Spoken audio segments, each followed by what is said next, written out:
मोगाच्या भाव भयणीनो, आयज जेन्ना आमी बागयोंत आंकवार मारयेचे सोर्ग व्हरोन आनी स्वतंत्रतायेचो दीस समोरुमता मनयता, आमकां आयची वाचपां उगडास कोत्ता की खरी स्वतंत्रताय जबाबदारींतल्यान सुटका न्हय, पूण आमी एकामेकाचो मोग करूंक जाय, सेवा करूंक जाय आनी गरीब दुबळी आसा तांकां उखलून दवरूंक जाय.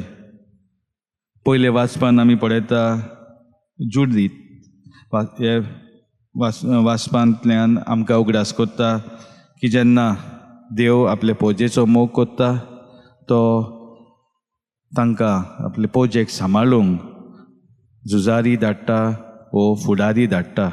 तर हांगा आमचे मुखार फुडारी आसा ती विश्वासी रावता देवाक. तिणें चिंतयातालें आपणाचेंच, हांव म्हजें जिवीत जियोतली, दुसऱ्यांचें म्हाका पडूंक ना अशें न्हय. तिका जे पोजेचो हुस्को आसलो आनी ताचे लागून ती देवाची पोजाक एक पोजा एकवटान ती सांबाळूंक पावली. तशेंच आमी पळयता शुभ वर्तमानान मारिया माय आपले एलिझाबेथ अशी वेता आनी एलिझाबेथाची सेवा करूंक म्हणून ती थिंगा वेता आनी हे खुशालकायेचें गीत ती गायता. खुशालकायेचें गीत कित्याक ती ओळखून घेता, हांव ल्हान तरी आसतना देवान म्हाका विचून काडल्या देवाचो कार्य करूंक.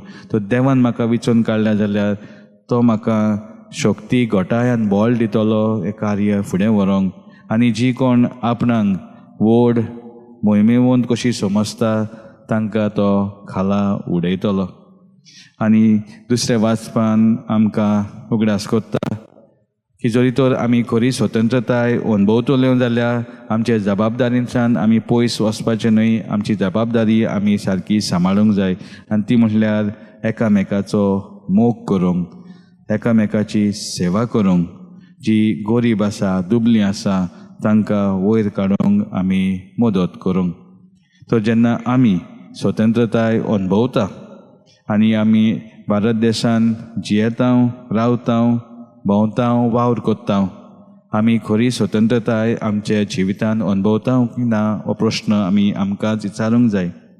कित्याक संवसार आमकां भुलयता आनी आमकां सांगता स्वतंत्रताय म्हटल्यार म्हाका जाय पळय तें हांवें करूं येता, व स्वतंत्रताय म्हटल्यार हांव कोत्ता तेंच सारकें, म्हाका दुसऱ्यांचें कांय पडोंक ना.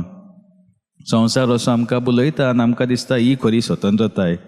पूण आमी क्रिस्तांव, तर आमी क्रिस्तांव जाल्यार आमची खरी स्वतंत्रताय म्हटल्यार खालतेपण, मोगान सेवा करूंक, दुबल्यांक, गरिबांक, धाकट्यांक तांकां आदार दिवंक. तर मागीर आमी दिसा बलिदानान की जी आमची स्वतंत्रताय देवान आमकां दिलोली आसा की एकामेकाचो मोग करूंक, तो आमी सदांच आमच्या उतरांनी आनी खास करून आमच्या खोन्यांनी करून ही स्वतंत्रताय दुसऱ्यांकूय हाडूंक, आमचे दिसा दिसपटे जिवितान वावरूंक. आमेन.